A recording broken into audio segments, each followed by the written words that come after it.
before 2020, you might have felt a little bit more secure about like the trajectory of how you're living and housing and anything, right? And I see it personally in my neighborhood where they put a homeless shelter down the block from my house, and people after they were already settled in, all the homeowners were protesting about how it should be somewhere else. I think it's something that I found was a big change from coming from India to New York was how people talked about climate. In India, for the first 5 years of my education, it was super climate oriented. After coming here, it was a different kind of conversation where climate was taken something as more like a discussion to be talked about. I think something that architects have been very focused on, which is the whole idea of work from home, right? But when you think about that, it really is just one type of working from home. You know, we've got a statistical average for housing, you know, like what data is analyzed, who does it represent? The whole discussion is a mess, which is unbearable. Right.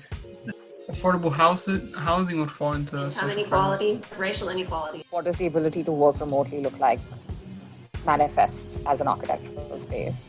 Is it like having these many rooms or natural disaster? With housing, you have to talk about the idea of like rebuilding. Because people protest against gentrification, but I feel like you're not aware until it's too late. What are the trajectories toward ameliorating those problems?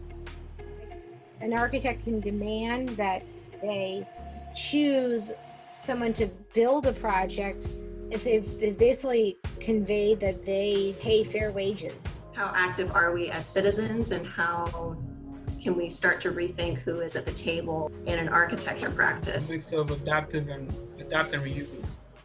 we map that, and then we can see how that architecture differs in different social groups, like what kind of architectural access do different social groups have. An architect could demand that they specify certain types of materials. Housing costs being like 30% of someone's income.